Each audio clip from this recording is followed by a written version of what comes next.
İnanılmaz hadisə. Müğənni Damlanın prodüseri digər müğənni İradə Mehrini otel görüntüləri ilə hədələdi. Vətəndaş mövqeyimlə Rayət İmam Əliyev. Mən sənət adamları haqda mövzu buraxanda izləyicilərimin çoxu mənə irad bildirir ki, müəllim, bu şou əhlinin başını buraq. Yox, əzizlərim, yox. Bu adamlar Azərbaycan mədəniyyətinin, incə sənətinin içinə düşmüş çürük kartoflardır. Bir çuval kartofun içinə 5-6 dənə çürük, çiftlənmiş kartof atanda bütün kartofları necə çürüdüb, xarab edib sıradan çıxarırsa, bunlar da elədir. Söhbət şəxsi həyatlardan yox, Azərbaycan mədəniyyətinin belələri tərəfindən çürüməsindən gedir.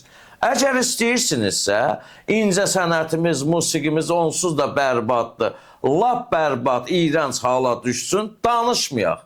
Meydanı verək bu lümlütlərə.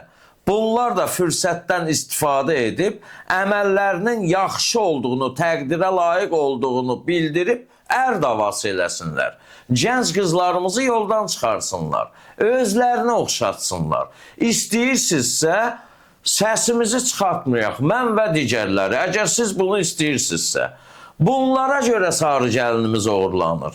Bunlara görə erməni toyları aman tello ilə başlayır.